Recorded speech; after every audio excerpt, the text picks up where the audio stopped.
la profesora Viviana Navarta, que es ella, aparte de ser profesora de Ciencias de la Educación, ahí se están sumando.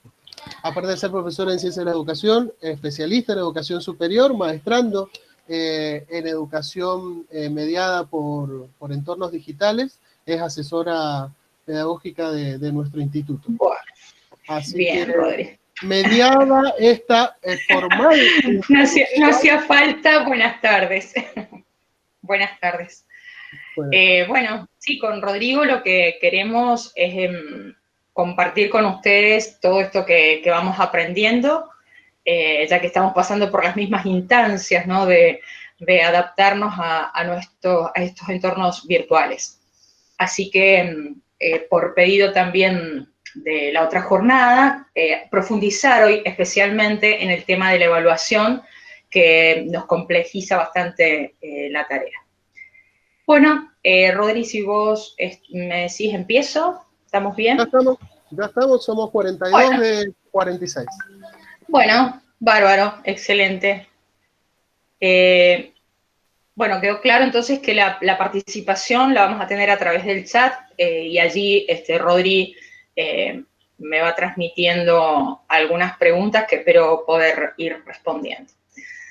Bueno, vamos a comenzar y acá la primera aclaración, sobre todo de algunos conceptos, porque hay docentes que seguramente están formados ya en esto de la virtualidad y hay otros que no. Y colocar justamente que vamos a hablar de la evaluación de aprendizajes en entornos virtuales y hablamos de alternativas de evaluación, tiene justamente una definición, ¿no? Cuando nosotros hablamos de evaluación, estamos hablando de cualquier proceso electrónico de evaluación en las TIC, que es lo que hemos estado haciendo nosotros en este primer semestre en nuestras aulas virtuales. Entonces, la utilización de actividades de cualquier tipo de tarea por medio de las TIC, a eso nos referimos con e-evaluación, ¿sí? A este proceso, entonces, electrónico. Esto era simplemente para aclarar por qué también estamos poniendo ese concepto. Sí, ¿vas a decir algo, Ron? No, simplemente que te decía que te quedes tranquila, que se está viendo todo perfecto. Bien. Bueno, clarificando el título, cuando los convocábamos a este encuentro, nos planteábamos nuevamente el qué, para qué, cómo y cuándo evaluamos. Y fundamentalmente estos interrogantes que nosotros, bueno, todos los que nos dedicamos a la docencia, podemos dar respuestas a estas preguntas, pero que se complejizaron o cambiaron a partir del escenario actual. Y entonces estos interrogantes nos ponen a repensar nuestras prácticas evaluativas habituales. Y en realidad confronta muchísimas de las concepciones que nosotros tenemos respecto a la evaluación y yo diría a las estrategias de enseñanza. Por eso es muy importante, y van a ver que en todas estas instancias de reflexión vamos a estar hablando permanentemente de las estrategias de enseñanzas y de las estrategias de evaluación, ¿sí? Porque lo que subyace detrás de todo este planteo es lo que estuvimos charlando nosotros en la jornada institucional, que son los cambios de paradigmas, los cambios teóricos, las nuevas corrientes teóricas sobre el aprendizaje y la enseñanza. Esas pedagogías emergentes, recuerdan que mencionamos que están planteándose. Claro, y tener en cuenta que esa emergencia está contemplando todo lo que es esta emergencia educativa la que estamos viviendo. No es un contexto de virtualidad normal el que vamos a plantear, sino que vamos a tener en cuenta todo lo que habíamos planteado en la jornada, que era un planteo es más, estaban hablando de pedagogía de la cuarentena, pedagogía de la pandemia, o sea, teniendo en cuenta todas estas particularidades que hacen que muchos docentes hemos sido volcados en este sistema y a partir de aquí tenemos que empezar a utilizar diferentes herramientas para poder llevar adelante, entre otras cosas, la evaluación. Correcto, y además que hay muchos teóricos que justamente dicen, esto no es educación a distancia, esto es educación de emergencia. Entonces, estamos como en un mix y en un traspaso quizás de determinados paradigmas. Entonces, a nosotros nos parecía importante ir compartiendo algunas ideas de los autores que nosotros estamos analizando en nuestra maestría, y en este caso, Silvia Coicau, que no sé si se pronuncia así, estábamos en el dilema. Yo lo googleé, Silvia Cuaso. Ah, muy bien, Cuaso. Bueno, ella es doctora en educación, después les vamos a dejar el video, es muy interesante, que habla justamente de las aulas en estas instancias de pandemia. Pero nos parecía importante tomar dos conceptos fundamentales. Pensar los contenidos, que es algo que nosotros tenemos que hacer, que lo deberíamos haber hecho desde el principio, pero bueno, venimos en un proceso de revisión de nuestras propias prácticas, y pensar los contenidos de nuestras materias y hacernos este planteo, que menos es más. En función entonces de nuestros contenidos, que no deben ser excesivos, justamente por el contexto de virtualidad en el que nosotros nos encontramos hoy. Y esto me parece muy oportuno porque vamos a hacer mucho hincapié en que lo primero, que lo charlamos incluso la otra vez con todos los referentes de los trayectos y los coordinadores de carrera, que es central que que reflexionemos, que analicemos cuáles serían los saberes fundamentales que nosotros tenemos que enseñar. Priorizar y jerarquizar los saberes fundamentales. Entonces, me parece que justamente uno de los consejos que nos dan todas las personas que también se están dedicando a investigar sobre esta virtualidad, nos están planteando lo mismo, ¿no? Hacer una selección de los contenidos, que esto no significa ni bajar el nivel, ni dejar de dar determinados saberes, sino priorizar aquellos indispensables. Y hay otro tema sobre el que va a tornar la reflexión de hoy, que compartimos también con esta doctora, que es superar el silencio como ausencia pedagógica. Porque acá es muy importante tratar de solucionar la problemática que se nos ha dado con la comunicación con los estudiantes. Sabemos, y lo hemos charlado, que en principio nos encontramos con muchos estudiantes que no tenían conectividad, que no tenían los recursos, pero además de eso, teniendo conectividad y teniendo los recursos, bueno, ¿cómo trabajar con ellos? Porque nos necesitan, ellos también están acostumbrados a un modelo de presencialidad. Entonces, estar al menos comunicados, y lo que sí vamos a reflexionar es cómo debería ser esa comunicación para reducir la incertidumbre que tienen los alumnos. Pero me parecieron muy importante compartir estas dos ideas, ¿no? El que menos es más y superar el silencio como ausencia pedagógica. Justamente lo primero que como recomendación nos dan muchos autores es que en esta emergencia sanitaria nosotros tenemos que sentarnos con nuestros espacios curriculares a tratar de analizar la extensión de los contenidos que tenemos, ¿sí? La profundidad, la significatividad de esos contenidos. Y por consiguiente, vamos a tener que pensar en un modo de organizarlo. Hay un criterio que siempre tiene que estar presente, que es la jerarquía que tienen las propias disciplinas. O sea, hablamos de la estructura lógica que tienen todas las disciplinas y que esa va a primar en esta instancia de selección. Digamos, es lo innegociable, es lo que se tiene que dar sí o sí dentro de esta propuesta disciplinar.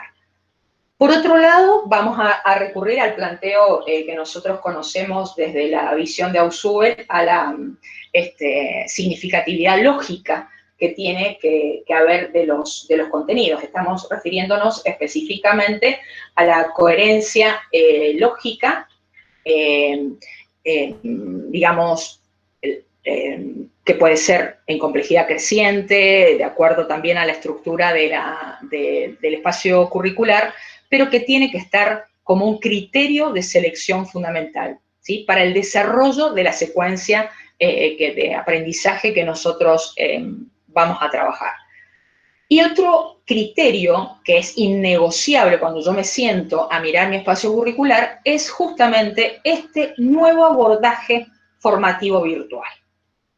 Entonces, cuando tengo que decidir, que es un poco la tarea que sé que van a ir haciendo, que ya lo vienen haciendo muchos de los docentes, pero que especialmente se va a trabajar por trayecto, es poder mirar qué saberes son fundamentales y cuáles yo deberé articular con materias que continúan en función de la complejidad creciente que tenga mi espacio curricular y lograr también de alguna manera la compensación de los saberes, ¿sí? O sea, nosotros frente a la realidad que tenemos actualmente, hay muchas cosas que no vamos a poder abordar, pero que sí podemos quedarnos, entre comillas, tranquilos, que tenemos un colega con el que estamos trabajando en forma articulada y que puede compensar el que no se haya desarrollado determinados saberes porque sabemos que el chico en segundo, en tercero, lo va a poder trabajar.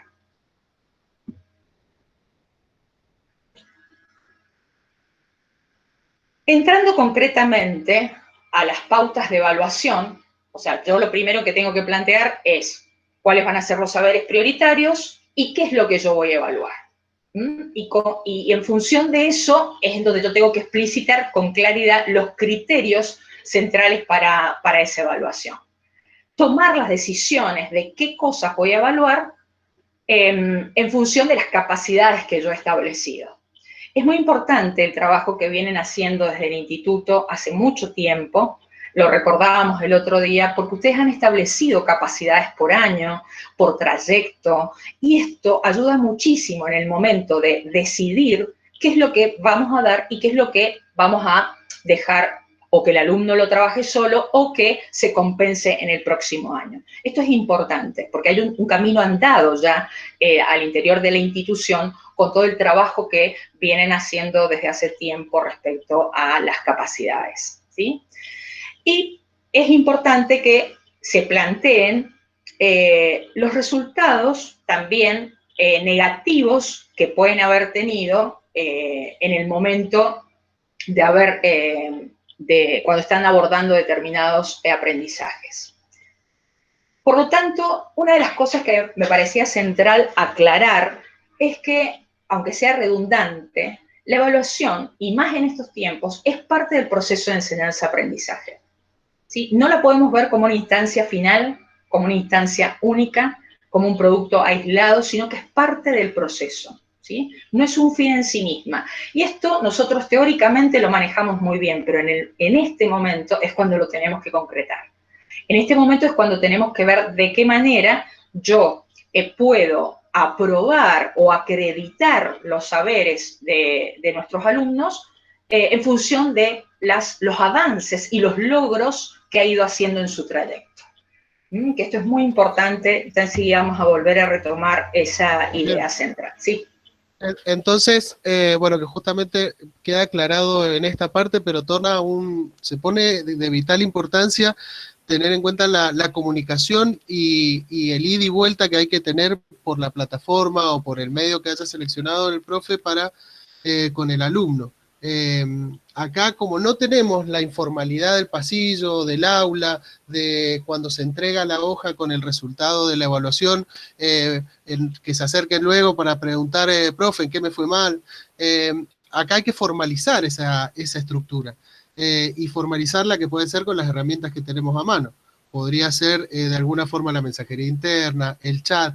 Si la evaluación se hizo dentro de la plataforma, allí completar la devolución a cada uno para que esto justamente se adapte a ser una parte más de ese proceso formativo. Lamentablemente el número o el aprobó desaprobó no le va a dar la estructura de aprendizaje que vayan a necesitar los estudiantes para poder seguir adelante con el espacio. Claro, justamente nosotros más adelante vamos a hablar de la importancia que tiene la metacognición y que en la instancia de evaluación yo tengo que trabajar con el error, o sea, el chico hoy más que nunca tiene que saber en qué se equivocó, poder hacerle una devolución, porque eso es parte justamente del proceso de evaluación y es parte del proceso de aprendizaje. Entonces, es como vos decís, al chico ponerle aprobado, no cierra, o sea, si de pronto le pongo una nota y a su vez largo esa nota sola, bueno, ¿en qué me equivoqué? ¿Qué es lo que tengo que mejorar? Yo sé que ustedes me dirán, bueno, por ahí a los chicos no les interesa. En realidad sí, hay muchos alumnos que piden inmediatamente la explicación o la justificación de por qué me aprobó o por qué me desaprobó. Y sobre todo les quiero contar que, bueno, por estar también cerca del departamento de orientación, los chicos plantean por allí sus reclamos de instrumentos de evaluación que a veces nosotros estamos utilizando en este ámbito virtual que no han sido practicados previamente, que no ha sido parte de las estrategias de enseñanza. Y esto es algo que hacíamos hincapié nosotros también en la jornada, no solo con el recurso, que lo tenemos que validar primero nosotros y después se lo damos a los chicos. Acá estoy hablando en que si yo voy a tomar, voy a hacer determinado, estructura o instrumento de evaluación, ese instrumento lo tengo que haber trabajado previamente con los alumnos, ¿sí? Y no llegar a una instancia final con un recurso desconocido para los estudiantes. Esto es importante que lo tengamos en cuenta, sobre todo porque aquí, a medida que nosotros hemos ido aprendiendo, vamos haciendo uso de recursos y de herramientas que nos da la virtualidad y por ahí el alumno no sabe. Acuérdense lo que planteábamos desde la jornada, o sea, estos nativos digitales, por ahí es un mito, no tienen un manejo de todas las habilidades digitales que nosotros creemos que tienen. Por lo tanto, hay que acompañarlos. Esto que está diciendo Rodrigo es fundamental, ¿sí? De nativo lo único que tiene es que son unos indios. ¡Ay, qué malo! Bueno. Bueno, las tecnologías nos han aportado muchas cosas a nosotros para mejorar las propuestas de evaluación. ¿Qué nos han aportado? Y bueno, ya sabemos, un gran repositorio de información, lo que hace que nosotros tengamos un montón de material ya digitalizado y que podemos mandar un link a nuestros alumnos y que es suficiente. Que no hace a veces falta ni siquiera mandar nuestro PDF porque eso ya está en las aulas digitales que nos ofrece Internet. Por otro lado, la evaluación colaborativa, que esto es una gran habilidad que ya vamos a ver que es muy requerida y muy reclamada en estos tiempos también en el campo laboral de nuestros estudiantes. El poder intercambiar saberes, el poder construir en forma conjunta es muy valioso. De la misma manera que nosotros a veces nos reunimos con otros docentes para poder definir capacidades, qué es lo que vamos a evaluar o articular lo que estamos haciendo ahora, bueno, qué es lo que vos vas a poder trabajar el año que viene y yo cierro este año de esta manera. El trabajo colaborativo en este ámbito de la virtualidad es fundamental. Otro aporte, ya lo estábamos mencionando recién, son los procesos de feedback que tienen que estar de parte del profesor y de parte del alumno, porque lo tenemos que mirar de los dos lados, ¿no? En el sentido de que el alumno tiene que hacerle llegar al profesor todo aquello que ha requerido, pero para eso tenemos que armar un buen sistema de acompañamiento, o sea, un buen sistema de monitoreo, y no pensar de que, bueno, los chicos, la otra vez también lo dijimos, la autonomía es algo que tenemos que enseñar. Nosotros le tenemos que enseñar a los chicos a organizar sus tiempos y a aprender a estudiar nuestros propios espacios de aprendizaje, nuestros espacios curriculares, perdón. Esto no lo voy a leer todo, pero se me había ocurrido también cuando estábamos pensando en la evaluación, sobre todo porque lo que más nos piden por allí o nos pidieron en la otra jornada era por allí instrumentos, procedimientos concretos, tanto para la evaluación de proceso como para la evaluación final. Y lo que me parece que era importante plantearnos es con qué yo voy a recolectar esas evidencias que me van a permitir a mí formar un juicio y saber que el chico ha adquirido las capacidades que pretendemos. Hay miles de instrumentos para poder recolectar evidencias. Muchísimos, muchísimos más desde estos entornos virtuales. Acá hay un listado que yo hice una mezcla porque siempre pienso en el profesorado y en las tecnicaturas, que puede llegar a ser la realización de prácticas productivas, la presentación de productos realizados, de servicios realizados, elaborar algunos productos, búsqueda y análisis de normativas que regulan determinados procesos, la argumentación oral, los juegos, bueno, muchísimos instrumentos con los que nosotros podemos recolectar información para saber si el alumno ha logrado o no esas capacidades. ¿Esto por qué lo pongo así como un torbellino de ideas y de recordatorio? Porque ustedes todo esto lo saben. Es para que pensemos en no caer siempre en los mismos instrumentos para poder evaluar un alumno. Siempre pensamos, va a ser oral, va a ser escrito. Y dentro del escrito, bueno, un cuestionario. Y en este caso, si es desde las aulas virtuales, vamos a hacer un estructurado, un semiestructurado. O sea, hay muchas otras instancias que les quiero decir que nos llevan mucho trabajo. Yo ya después les voy a mostrar una propuesta de evaluación. Rodrigo también tiene para contar una propuesta que ha hecho él desde la práctica. Llevan mucho trabajo, pero que realmente apuntan a la evaluación de las capacidades, ¿sí? Y a salir de los instrumentos que tradicionalmente nosotros hemos estado utilizando en la evaluación presencial, ¿no? Esto es un material que me pareció muy valioso, también de esta doctora en educación, que dice, bueno, pensemos para definir qué tipo de instrumento de evaluación yo voy a utilizar, ¿cuál es el objetivo? ¿Cuál es el objetivo? ¿Qué quiero que logre mi alumno? En este caso, puede ser la argumentación y la contrastación, entonces ella propone talleres virtuales. La autonomía y la autorregulación, que fíjense que esto es una de las cosas que más vamos a desarrollar enseguida, porque les quiero comentar que casi todos los autores que trabajan en esto de la virtualidad hablan de los portfolios, ¿sí? Los portfolios, las rúbricas, que tanto ustedes también se han capacitado, que incluso enseguida Rodrigo también nos va a orientar cómo trabajar dentro del aula y trabajar con los portfolios electrónicos. Si vamos a perseguir el objetivo de analizar y que el alumno pueda relacionar, y bueno, análisis de casos virtuales, ¿sí? O sea, hay muchas propuestas, pero siempre tengo que plantearme qué es lo que quiero que el alumno logre.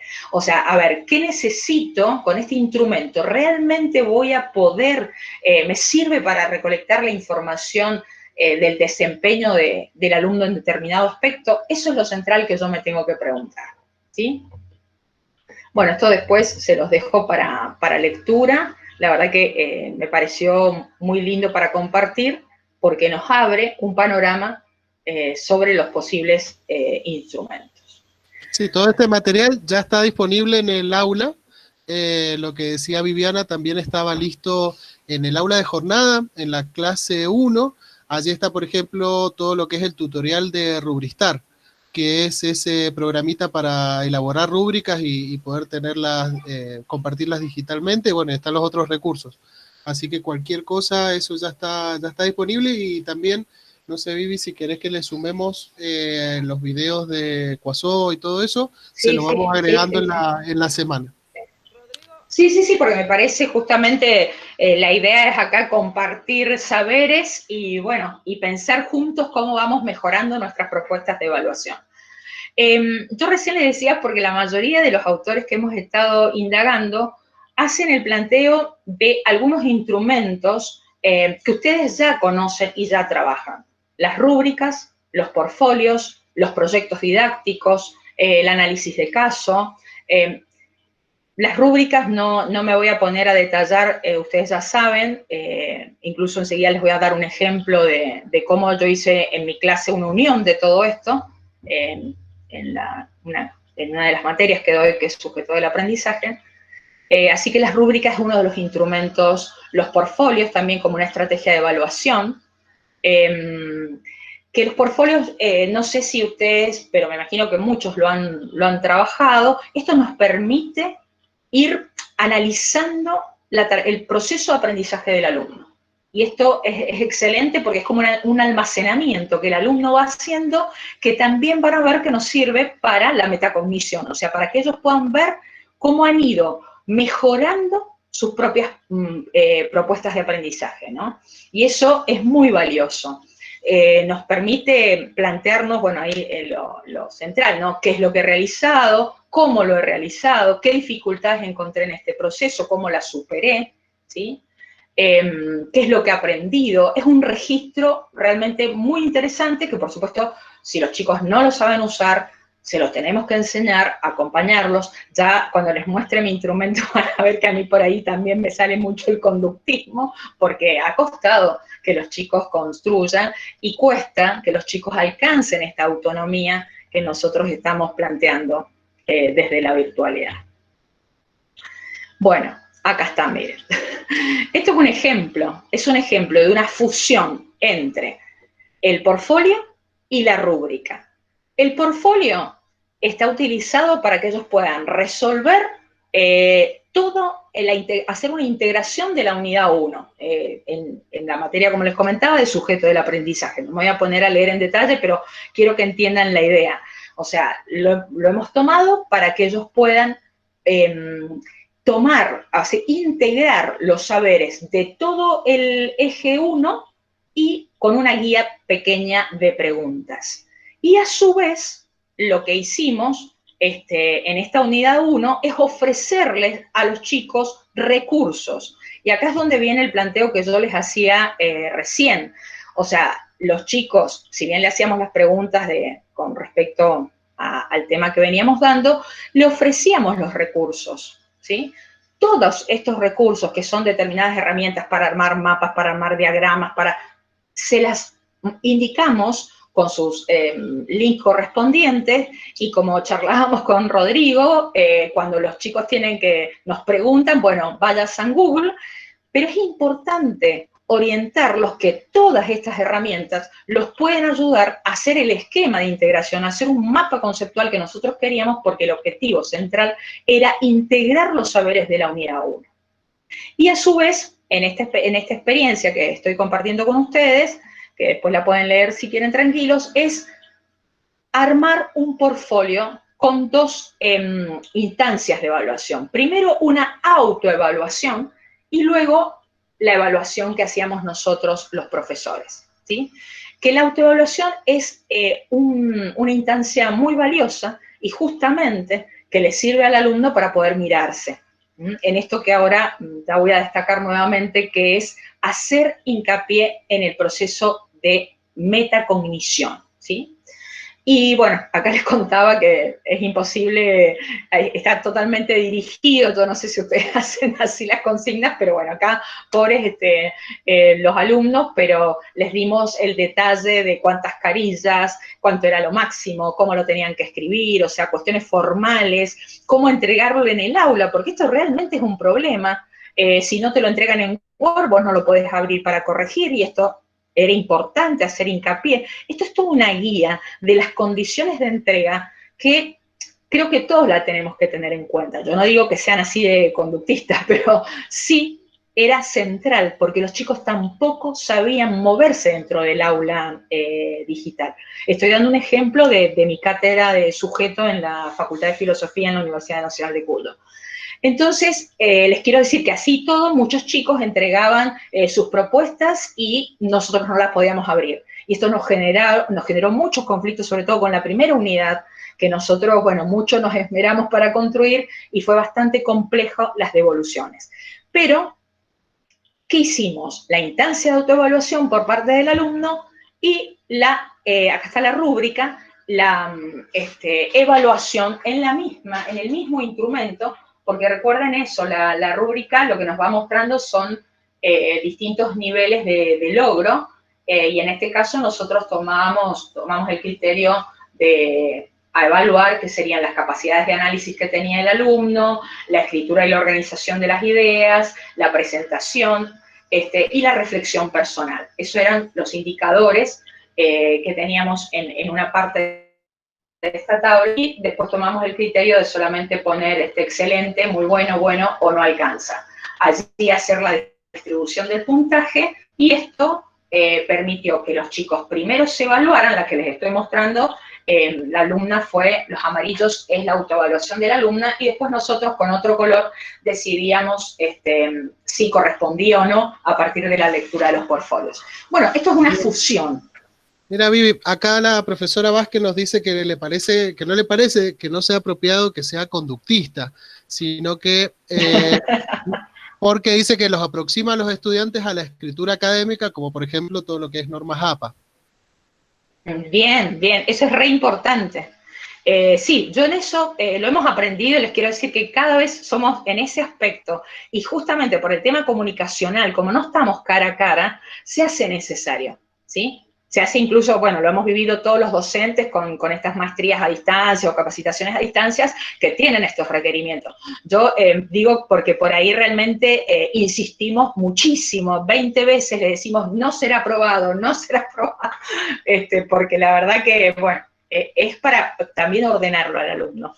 Así que, bueno, gracias, profe, por compartir el criterio. Yo creo que sí, que es una guía y que es fundamental, sobre todo porque los chicos tampoco saben moverse en este campo virtual.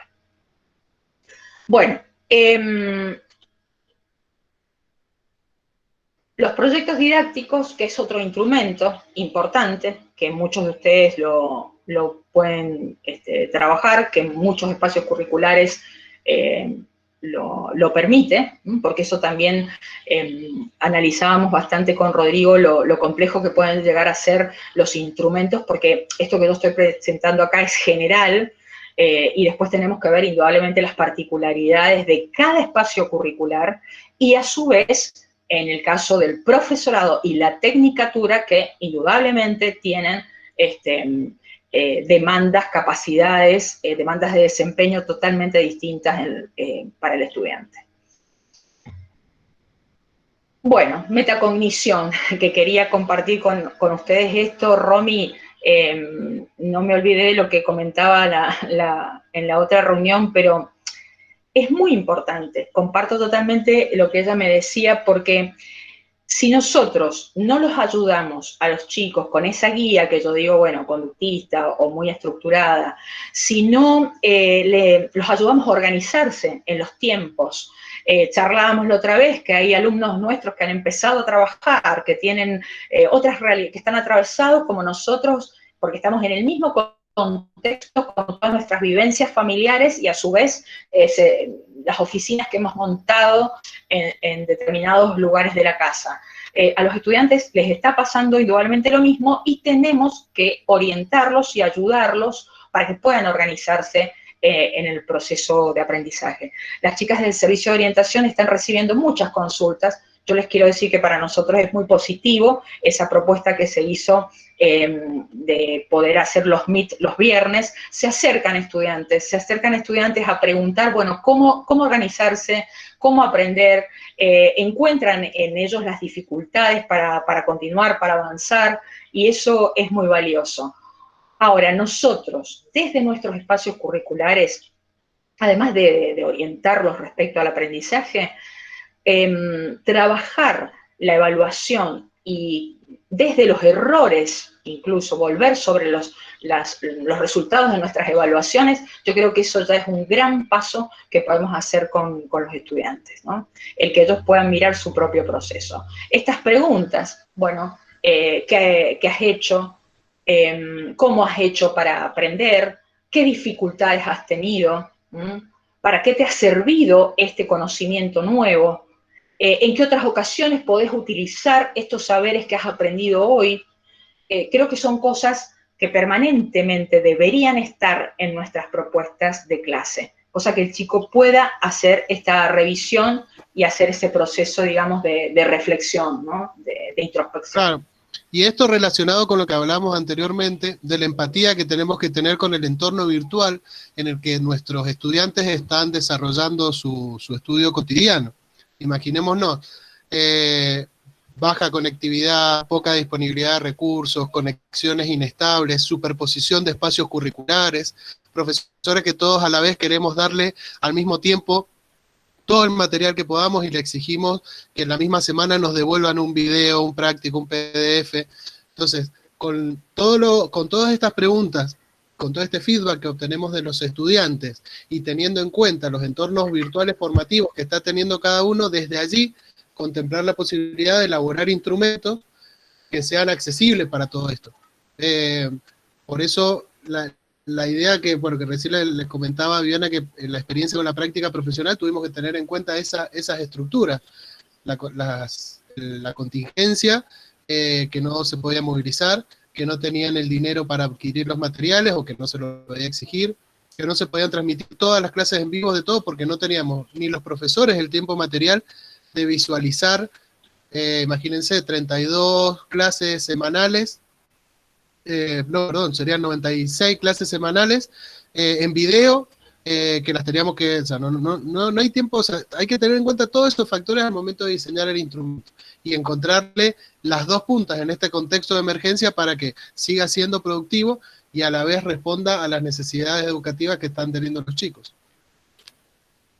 Ya terminé. Sí, sí, no, yo quería, yo quería que después cuentes tu experiencia. Yo simplemente quería compartir también una reflexión de Cristóbal Cobo, un libro también que si quieren se los agregamos allí, Rodri, de la innovación pendiente, que nos interpela permanentemente este autor, y justamente dice que el desafío es moverse de los programas de evaluación formal enfocados en ofrecer una certificación o rendición de cuentas, ¿sí? Y avanzar hacia valorar una forma de evaluación que ocurre en el momento en que se genera el aprendizaje independientemente del lugar. Le está dando, bueno, en esta frase, un dinamismo a la evaluación, que por eso también me encantó la otra frase, cuando dice que todas las evaluaciones tradicionales buscan tomar una fotografía de un momento determinado del aprendizaje.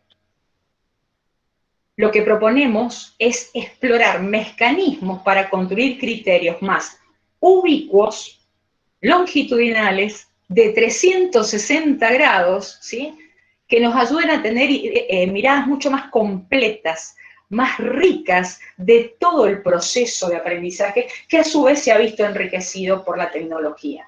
Esto me parece muy oportuno porque vuelve a recalcar el proceso, la evaluación como parte del proceso de aprendizaje, entendiendo el dinamismo que tiene, haciendo referencia justamente al contexto no formal en el que hoy día los chicos están construyendo sus procesos, sus aprendizajes.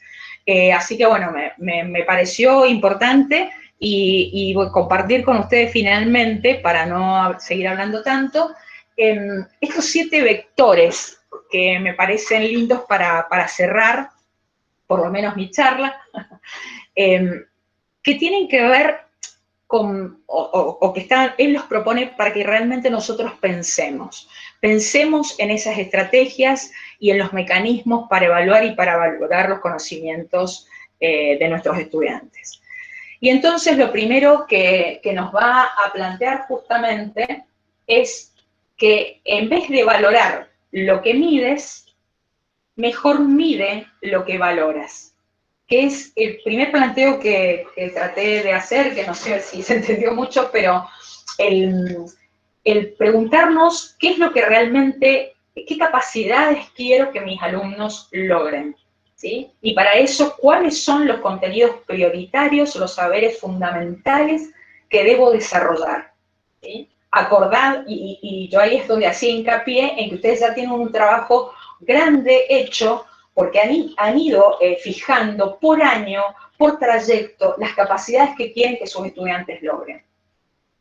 Otro punto y otro vector de reflexión importante es reconocer, valorar y promover un mosaico de habilidades no cognitivas extracurriculares.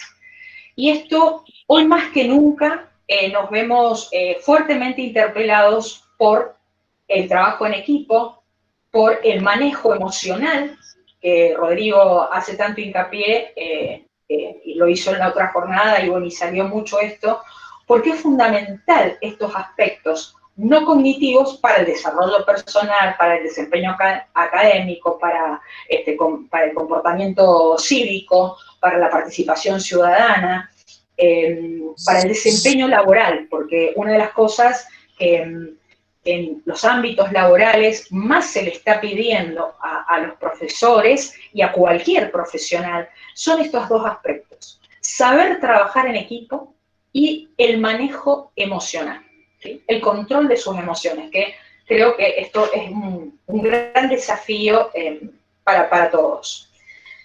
Otro vector de reflexión, más que el tiempo en clase, lo que cuenta es cómo aplicas todo lo aprendido, que en realidad tiene que ver con la significatividad de los saberes que nosotros estamos ofreciendo, ¿sí? Y preguntarnos, en el caso de nosotros que estamos formando docentes, bueno, este saber que estoy tratando de que los alumnos internalicen, bueno, ¿les sirve para el desempeño profesional? Esto es muy importante, ¿no? ¿Lo puede aplicar? Sí, y pensemos que no solo docentes, también Los están, técnicos. Sí, sí. claro, y que Sí, ahí sí. es directa la relación. La concreción, sobre todo porque en las tecnicaturas estamos hablando permanentemente del hacer. Crear nuevos mecanismos de reconocimiento social de saberes y de destreza. Fíjense que desde la virtualidad, y esto me pareció muy importante, porque el hecho de que nosotros les pidamos a nuestros alumnos trabajos grupales, publicación en un blog, de pronto, no sé, subir a YouTube tal video, estamos hablando de una especie, digamos, de recompensa o de valoración que va más allá de la nota o no, ¿sí? Estamos hablando de un reconocimiento de lo que él ha adquirido, de la habilidad que puede haber adquirido. Esto es lo que también nos somete este mundo virtual, en que todo pasa a ser público, ¿no? Y que nos interpela justamente, bueno, este es otro tema para discutir entre lo que es privado y lo público dentro del ámbito de la virtualidad. Pero eso me pareció muy importante para reflexionar, ¿no? Como que a veces no es solo la nota el reconocimiento, ¿sí? Que a veces tiene que ver con un reconocimiento social de los saberes, el que ellos puedan publicar o sugerir o recomendar, no sé, cómo tener una vida más saludable, y preparar un blog, que me parece que puede ser también un reconocimiento, un plus a la acreditación o no de saberes. No todo lo que cuenta es contable, ni todo lo que es contable cuenta. Y esto me pareció, más allá de parecer un trabalengua, importante, porque los datos no son suficientes a veces para dar información. Y esto siempre lo hemos planteado. Las analíticas son un medio y no un fin en sí mismo.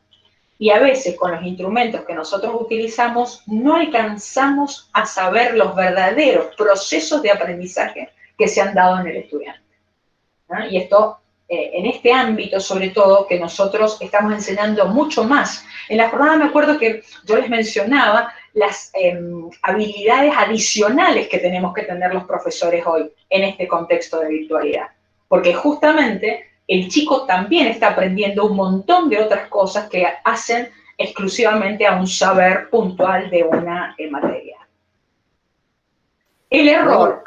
No golpee la mesa, profesora. Perdón, disculpa. Me apasiono. Bueno, el error, que lo habíamos mencionado recién, como una buena solución, ¿sí?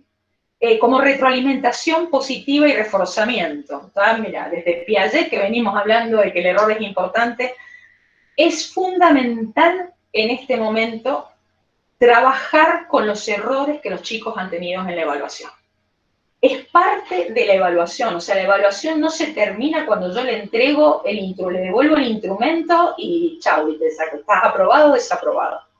sino que justamente es, bueno, ver en qué me equivoqué, metacognición, lo estábamos diciendo recién, y en pensar juntos y ayudarlo a que pueda diseñar estrategias para superar esas dificultades. O sea, darnos a ellos la posibilidad, bueno, a ver, en dónde están los errores y cómo mejorar la propuesta. Creo que es todo un desafío trabajar allí desde el error. Bueno, y un último vector, dice él, de reflexión para todos los docentes, que pasemos el tránsito del equipamiento, acá cuando dice equipamiento 1 a 1 hacia una enseñanza más individual o personalizada, está diciendo, bueno, nosotros ya en muchos países, en muchos lugares, se les ha entregado ya los móviles, las computadoras a los chicos. Ya tienen las computadoras. Ahora lo que tenemos que hacer es pasar esto justamente para lograr un proceso de enseñanza mucho más real, personalizado, con una participación activa, dirigida hacia el propio aprendizaje del alumno, ¿sí? Que se conecte con los intereses, con los talentos, con las aspiraciones que tienen los chicos y ayudarlos a desarrollar distintas habilidades. Bueno, creo que hablé muy rápido, quise decir un montón de cosas a la vez. Pero bueno, a ver, Ro, yo quería que vos mostraras lo que habíamos planeado del aula y no sé si querés enganchar con otro tema. Si querés dejar de compartir la pantalla, mientras tanto, ahí la profesora hablaba de la importancia de compartir, por ejemplo, las rúbricas. Hay algo que quedó subyacente a toda la charla, que es la necesidad de formar una comunidad, de empezar a trabajar interrelacionándolo, por ejemplo, con nuestro referente, y que cada uno no sea un aventurero en esta cuestión de lo digital, sino que empecemos a trabajar en conjunto las estrategias que se van diseñando, por ejemplo, para poder afrontar la jornada, para poder hacer una evaluación, para poder llegar a esta instancia de la pedagogía de emergencia y encontrarnos con un territorio inexplorado, que será el segundo cuatrimestre, pasar las notas, cómo hacer con las calificaciones, cómo cerrar los promedios. Todas esas cuestiones, alguno avanzó más que otro tuvo una solución que era súper eficaz, porque volvamos a concentrarnos en esto, y esto nosotros, los que estamos al lado del deporte, lo hemos visto mucho. Hay que improvisar con las herramientas que tenemos en esta parte del mundo, en esta provincia, en este departamento.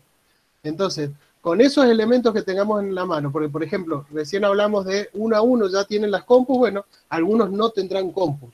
Está el caso, tendrán su celular. Está el caso de la colega que en las escuelas rurales no llega llega internet.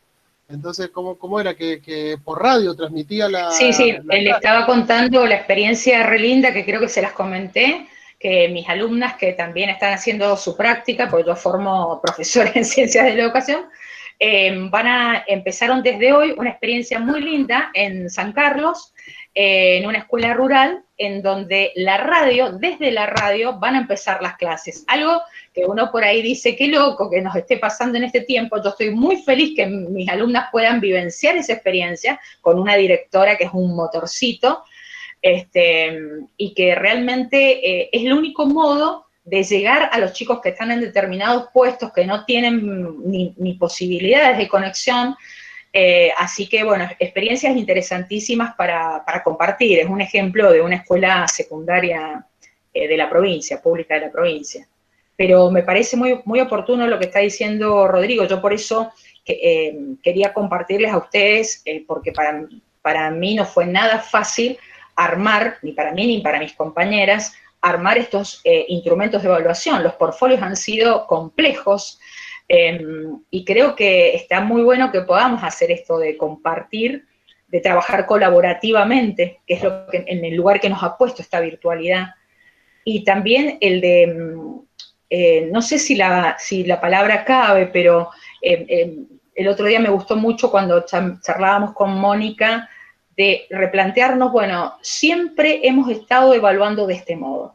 Siempre o por mucho tiempo nosotros hemos planteado que estas serían las capacidades a desarrollar y esto es el modo en el que yo puedo evaluarlas. O me pueden mostrar mis alumnos, evidenciar que las han logrado. Y bueno, ¿y si no es así? ¿Y si hay otro modo? O sea, es como el momento de empezar a corrernos y compartir otras formas. Creo que ese es el gran desafío en el que nos ha puesto esta situación. Así es. Perdón.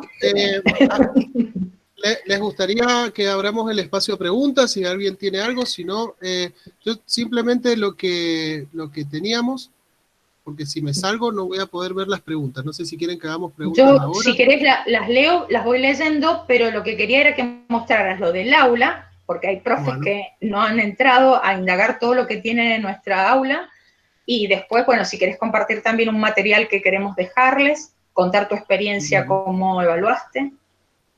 Bueno, ahí lo que vamos a ver ahora, lo que les tenía que aparecer, a algunos no les apareció, es esta aulita que dice la evaluación, que creativamente fue el título que le pusimos al aula, fue antes de hacer el desarrollo. Acá lo que van a encontrar, bueno, aparte de lo que hemos presentado ahora, está esta presentación, y obviamente acá vamos a encontrar el material que vamos a seguir subiendo. Está esta presentación que se hizo ahora, que debería aparecer acá. Ahí está. Anda un poco lento por el tema de que estoy compartiendo pantalla y presentando. Así que eso es lo que tenemos acá. ¿Qué es lo que desde Formación Continua les queríamos ofrecer? Es un curso que pudimos, que el Infod nos a pedir la reedición desde el Infod, que lo vamos a tener en el instituto, va a tener una certificación propia, porque esto se dictó el anteaño pasado y terminó el año pasado, que es todo un curso de evaluación y TIC. Esto no está mediado me explotó la compu. Esto no está mediado o sea, no está pensado en una situación de pandemia, ¿verdad? ¿Se ve mi pantalla? Porque se me cortó. ¿Vivi, se ve? Sí, se ve. Sí, se te ve. Sí. Bueno. Evaluación y TIC. Eso mismo. Este curso, muy lindo, lo estuvimos viendo, bueno, tiene 6 unidades, incluida la evaluación, y es hiper completo. Así que este lo vamos a poner a disposición, tenemos que hacer la aprobación institucional para poder presentarlo, así que este alegremente va a estar disponible en breve. Y el otro, que es sobre la misma línea, enseñar y aprender con TIC. Es autoasistido porque no están tutorizados estos, si bien vamos a estar colaborando con lo que es lo operativo, la parte de contenidos está diseñado para que cada docente lo vaya llevando adelante con sus herramientas. Sí, este también tiene las 6 unidades y la autoevaluación, y son bastante completos. La verdad, nos van a servir mucho para hablar acá. Nos amplía los conceptos que ahora los mencionamos muy por arriba, pero por ejemplo, aprendizaje ubicuo, qué sería la aula aumentada, se sumaría también lo que son las aulas invertidas, que lo hablamos en la jornada un poco rápidamente. Así que estos cursitos van a estar disponibles, se los vamos a hacer llegar por la mensajería interna. Así para inscribirse como nos inscribimos a esto. ¿Cómo resolvimos el tema de la práctica profesional 3 de Tecnicatura? En la práctica, los chicos tenían normalmente que hacer sus 30 sesiones de entrenamiento personalizado o individual y sus 30 sesiones de entrenamiento grupal en deportes de equipo. Debido al panorama de incertidumbre que tenemos, hemos empezado con las que son las sesiones individuales. ¿Qué teníamos que tener en cuenta? Si bien los gimnasios o los clubes ya habían abierto, no podíamos someter a los chicos a que se expongan a dar clases dentro de un gimnasio sin poder garantizar las cuestiones sanitarias. Entonces, a lo largo de todo el espacio, haciendo encuestas, estados de conectividad, con qué medios disponían, con qué materiales, llegamos después a un procedimiento interno que fue consensuado a través de diferentes estructuras colaborativas, en donde acordamos en conjunto que las sesiones van a ser realizadas 100% de forma virtual en los domicilios de los practicantes, que antes de ser realizadas deben ser visadas, bueno, van a ser son enviadas por mensajería interna y tienen que esperar la respuesta de los docentes. La realización de las mismas será por medios que tengan a disposición. WhatsApp, mail, Meet, Zoom, cualquier medio que disponga el estudiante que le permita comunicarse con su entrenado. Estas clases van a tener que ser registradas en un blog, y acá empezamos a incluir herramientas diferentes a las que están trabajando habitualmente. Y las clases deben ser registradas y subidas a una plataforma de streaming, pues sugerimos YouTube o similar, y las clases van a ser observadas. Bueno, esta metodología responde a diferentes cuestiones de cómo se van desarrollando las planificaciones de los estudiantes. A su vez, se autogestionó una planilla, que esta planilla se está completando en este momento. Si vemos acá, están los links a los blogs personales. Acá está. A los blogs personales. Vamos, acá vamos a andar sin red. Vamos a ir a... Por ejemplo, este es el blog de uno de los chicos. Esto no lo he visto... lo abrieron ayer. Está la sesión 1, por ejemplo. Lo está armando indudablemente. ¿Sí? Acá, este blog y todo lo que se está trabajando en YouTube se está realizando de forma privada. Es decir, los enlaces los están compartiendo solo para el interior de la clase, no se está compartiendo hacia afuera. Y por supuesto, todo esto, aparte del blog, del canal de YouTube, estamos trabajando constantemente con los foros, en donde en ese espacio se comparten constantemente las experiencias, qué solución le encontraron a tal o cual problema, qué pasa si no pueden subir a YouTube, si se les cae el canal. Ahí pusimos una premisa grande que dice, no respondo lo googleable. Esa premisa es, si por ejemplo no se sabe cómo abrir un blog, googlealo y seguí los pasos, indagá, compartí con el compañero que ya lo hizo. Si no sé cómo armar un canal de YouTube, veámoslo, fíjate que tenés 50 tutoriales de cómo hacerlo, abrirlo, registrarlo. Bueno, esas estructuras lo dejamos, si bien hubiese sido muy simple, tutoriarlo o tutorizarlo y llevarlo en conjunto, la idea simplemente fue que se fueran generando sus propias herramientas ante estos desafíos. Y nuevamente, ese sentido de comunidad constante, que los chicos vayan de alguna forma apoyándose unos con otros, si bien van a trabajar en parejas, pero están a su vez en grupos, como nosotros lo podemos hacer con nuestros referentes de trayecto, o con nuestros grupos de práctica, o con quien estemos trabajando al lado, para ir encontrándole en ese conjunto, para esa situación específica, para los medios con los que disponemos en este contexto, la mejor solución posible. Que de alguna forma, ese es el equilibrio que deberíamos encontrar en todo esto. Voy a decir esto porque son mayoría, yo me salgo, pero si yo quiero enseñar handball y no sé cómo, bueno, pues digo, pues está el Peter, el Pata, la Ana, está todo. Si quiero enseñar handball y no sé cómo hacer para bajar un trabajo de 6-0 de enseñanza de sistemas defensivos desde la virtualidad, ver cómo con mis colegas, cómo hicieron en San Rafael, cómo hicieron en Rivadavia, cómo hicieron en Coicruz, estructurar diferentes estrategias para ver cómo lo vamos haciendo. El profesor Áquila el año pasado, y calculo que este año lo debe estar explotando, tenía aplicaciones en su celular que eran impresionantes para evaluar la postura, la capacidad aeróbica, contar pasos, bueno, que con una imagen fotográfica podía determinar diferentes ejes, incluso calcular velocidad. Entonces, ese sistema colaborativo, ese sentido de comunidad es el que de alguna forma responde también a lo que planteaba Estela. Es hacer una rúbrica, es complejísimo.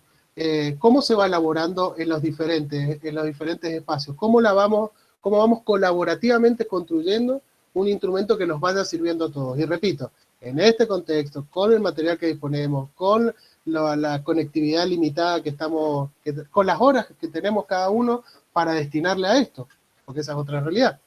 Entonces, en ese contexto es que la propuesta de evaluación, de repensar y reflexionar sobre este tema, es que estamos pensando cómo poder empezar a transmitirlo. Obviamente, tenemos a disposición esto, están los cursos, tenemos a los colegas, calculo que estará el tiempo disponible de todo lo que es el departamento de orientación para poder ir encontrándole la solución, y bueno, y desde formación continua todo el aporte técnico que haga falta para esto. Y también, perdón, sí. Quería decir también, vuelvo a repetir, hay mucho material que ya han trabajado, toda una capacitación que recibieron de rúbricas, que la podríamos volver a socializar, mucho material que eso respecto a cuáles serían las capacidades, como decía yo, por año, que creo que, bueno, todo eso sirve hoy para refrescarlo si no lo tenemos presente, y bueno, y para ir definiendo qué evaluar. Me parece que el trabajo en equipo y colaborativo es el que nos va a ayudar en este momento. Bien, así es. Estaba justo pegándole al mate. Les dejo acá en el chat el link al Infod. Allí se encuentra todo lo que es relativo al uso de la plataforma. Lo que tenemos ahí son todos los procedimientos necesarios para hacer evaluaciones en plataforma, que nos permite evaluar dentro de la plataforma. Aparte de la legitimidad institucional que tenemos en los estudiantes, que ya nos queda registrada la nota, que la calificación se envía inmediatamente una vez terminada. Si le tomamos el pulso a esta herramienta, simplifica lo que son la evaluación las evaluaciones de procedimiento que podemos ir haciendo, y nos da la posibilidad de ir también teniendo todo el registro del proceso, las notas, quién no estuvo, porque eso es algo que está pasando bastante, que hay chicos que no están rindiendo, que no se conectaron ese día por 1000 motivos que pueden suceder. Entonces ahí vamos a tener la trazabilidad de qué pasó, por qué no rindió, si se conectó o no se conectó. Así que en ese link ahí lo van a encontrar. Sí, ahí la profesora... sí. También quería decir que tenemos un material con el que hemos estado trabajando, que es un material que, no sé si se acuerdan, de apoyo académico, que se hizo hace bastante tiempo, creo que en abril, de Roxana Bordano, que también no sé si ya lo tenemos subido ahí, Rodri, pero creo que llegó a todos los profes. Es un material que se hizo en abril, que también es un lindo recurso para revisar y reflexionar sobre todas estas concepciones. Sí. No sé si no está ahí, me parece. Okay. Bueno, lo vamos a volver a poner ahí por las dudas que algún profe se le haya traspapelado. Bien. Bueno, ahí, Piti, sí, ya lo pongo en el aula. La profesora Estela nos dice si se puede enviar las rúbricas para que lo suban al aula de evaluación. Estela, ¿eso qué sería? ¿Que los modelos de rúbrica para irlos compartiendo y que queden allí? ¿A eso decís? Hola, ¿cómo les va? Lo que decía era estas rúbricas que hemos podido ir diseñando al interior de las distintas unidades curriculares, compartirlas para que ustedes las suban como un archivo. A eso me refería, porque también quería visualizar las capacidades que se desarrollan, por ejemplo, horizontalmente en tercer año, por ejemplo, en primero, en segundo. Creo que sería un material de consulta y un material que nos permite empezar a resignificar lo que estamos haciendo. Yo sí, si te parece, tenemos las aulas generales. Las aulas generales por ahí, para que no se disperse la información. En las aulas generales el objetivo de esto cuando fueron creadas, porque tenemos un aula de cada carrera y un aula general para cada uno de los espacios. Entonces allí es un buen lugar para que se comparta todo esto. De hecho, ahí hay un foro, está el chat, está la mensajería interna para compartir entre los docentes. Obviamente se puede subir acá, no es que, o sea, no hay problema, pero tenemos el lugar a tales efectos. Así como los estudiantes tienen sus aulas de sección estudiantil para, de forma concentrada allí, llegar a las vedelías y hacer todas sus consultas, nosotros tenemos las aulas generales, que allí además están los coordinadores de cada carrera, y obviamente los referentes. Entonces, creo que por ahí, acá somos en este momento 54, en esas deberían ser 200. Bien, sí. Me decía, Moni nos está diciendo que el material que tú decías de apoyo académico que elaboró Roxana, lo tienen todas las aulas de cada trayecto, por si también los profesores lo quieren consultar. Bien. Y bueno, Nada, Bueno, lo más importante es eso, que podamos a ayudarnos y acompañarnos en este proceso de aprendizaje que estamos haciendo todos juntos, ¿no? De manera bueno, nosotros podamos colaborar y compartir lo poco que vamos aprendiendo o lo mucho. Y bueno, y que también con mucha sinceridad, porque creo que a todos nos ha costado, como dijimos en las jornadas, montar nuestras aulas, nuestro sistema educativo virtual. Así que, bueno, ese era un poco el objetivo, ¿no? Compartir un ratito con ustedes y reflexionar sobre estas cosas. bueno, muy bien. Estamos exactamente en el tiempo pautado. No sé si a alguno de los colegas les gustaría agregar algo. No. Muy bien. Acá el profesor Pata nos dice que no. Elianita, ¿prendió la cámara? No, tampoco. Bueno, profe, muchas gracias por todo. Vamos a dejar todo el material y todo lo que se vaya subiendo en el aula de evaluación. Y bueno, Y entonces, no me quedó claro dónde vamos a poner las rúbricas. las rúbricas yo sugiero en las aulas generales, pero también las podemos subir a esta aula. No hay ningún problema. Bueno, por lo menos ya saben que la mía, esa también está para que la critiquen, la que tengo en la presentación.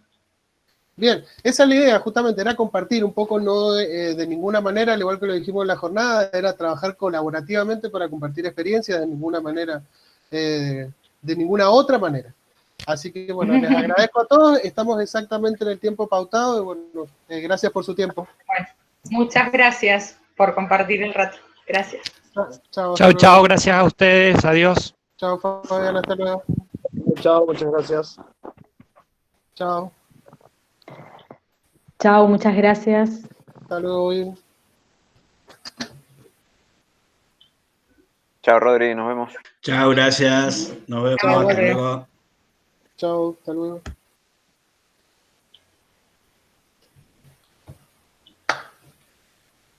Muchas gracias, hasta luego. Hasta luego, Silvia.